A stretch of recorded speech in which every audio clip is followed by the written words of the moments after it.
Hi, my name is Rosalind. I'm one of 7 children, and no, I don't come from a Catholic family, nor an Orthodox family.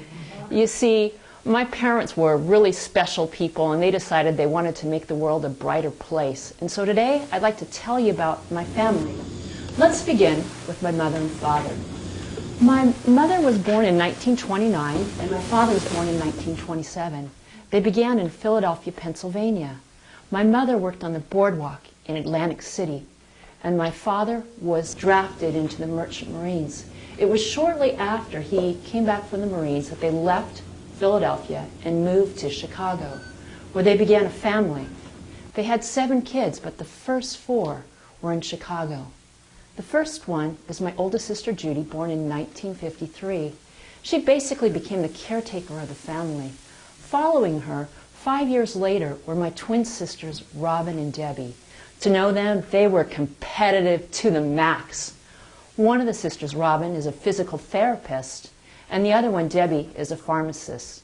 My brother Jerry was born 3 years later. He was kind of quiet. You know, you've got older sisters. What is there much to say? So he spent his time collecting baseball cards. And he was really involved as an announcer for the Aztec football team at San Diego State. As a profession, he's an accountant like my father and my older sister. When my parents left Chicago, 3 years later, they came to California, and here I am, the first kid born in California.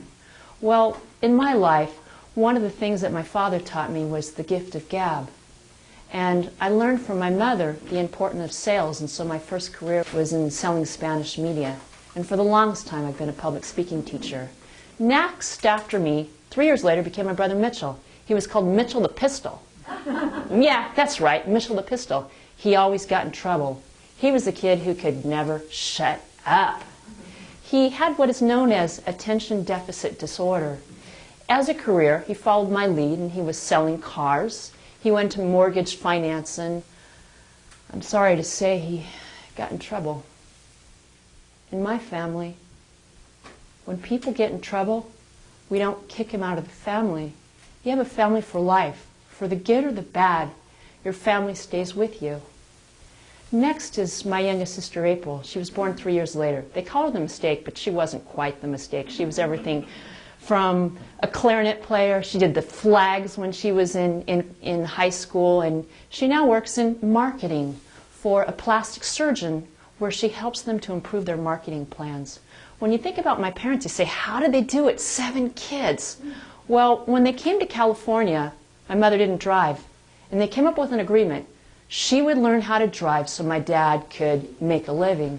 He was an accountant, as I mentioned, but he had a second job. In the night, he worked at 3 different colleges so he could support his 7 kids.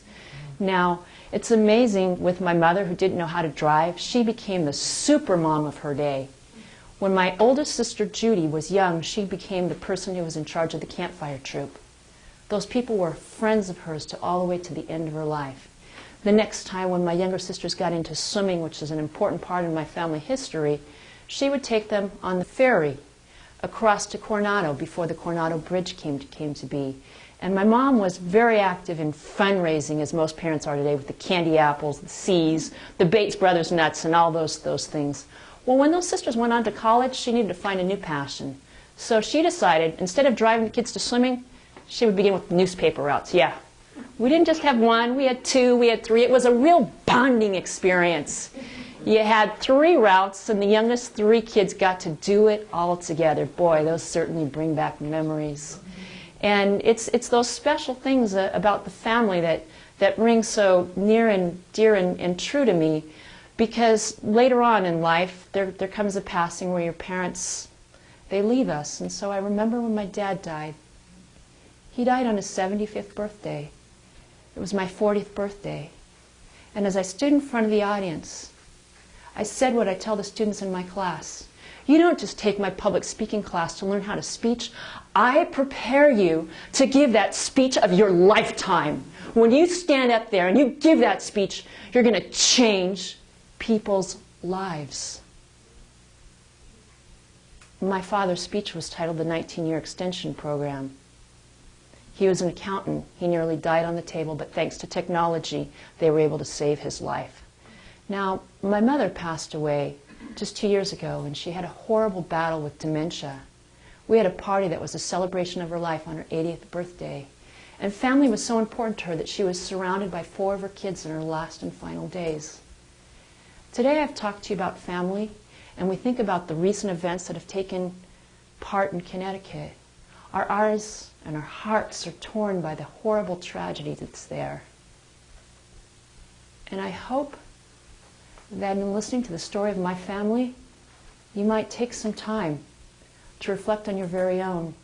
And if there's one thing that you can do, please call someone in your family and tell them that you love them, because we never know when tomorrow might come.